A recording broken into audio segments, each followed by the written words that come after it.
we did it to ourselves. I hate to say it.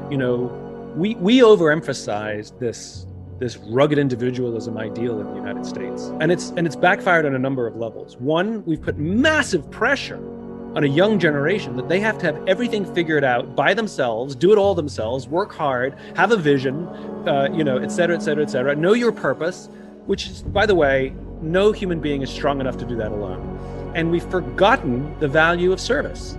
Service to our fellow human beings, service to our community. There's just sort of a decline in the sense of taking care of each other. And the great irony is, as social animals, we only thrive as individuals when we also take care of each other. I mean, even Maslow's hierarchy of needs, which is so popular even in the business world. And if you consider, Maslow made a massive mistake, right? Which is, there is an inherent paradox to being human, which is every moment of every day, we are both individuals and members of groups. Every day, right? Every day, I am confronted with little and big decisions. Do I prioritize myself at the expense of the group, or do I prioritize the group at the expense of myself? There's an entire school of thought that says, no, you have to take care of yourself first so that you'll be healthy to take care of the group.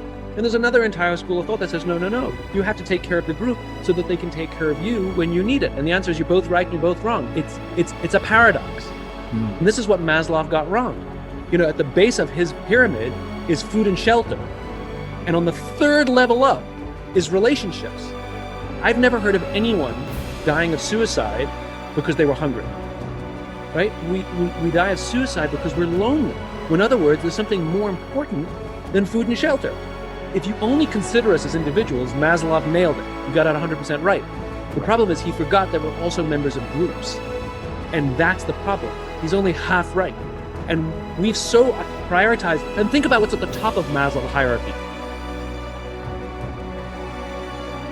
The infinite game is not the absence of finite games.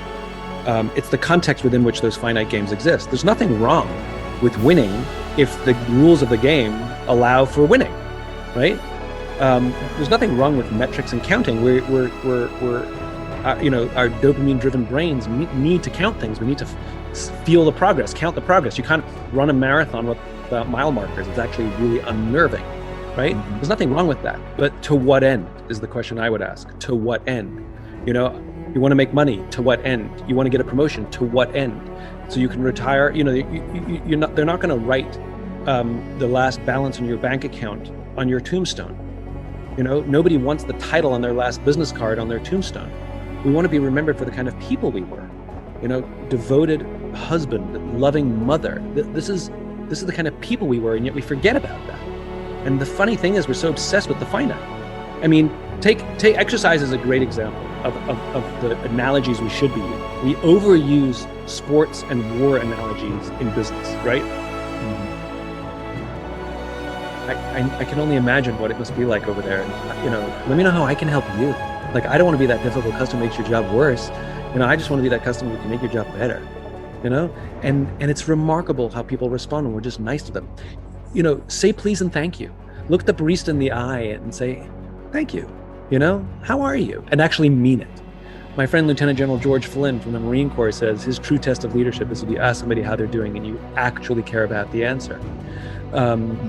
And like I said, listen not to someone's words, try and listen for meaning. And so, the things that we can start to do to be better leaders is recognize that we are in this thing called life with others, whether we like it or not. And this is my definition of faith. Faith is the understanding that we are on a team, even when we don't know who all the other players are. And you just have to trust that other people will be there for you, even if you don't know who they are, and some of them you do. And likewise for others, that you are on someone else's team. Everyone you interact with on a daily basis, and some you don't, you are on their team even if they don't know you are. And so give people faith in the human race. Give people faith that people are kind and good. Be that team member. But I think the first thing we can all do, the simplest thing we can all do to be the leaders we wish we had, is just consider the lives of others.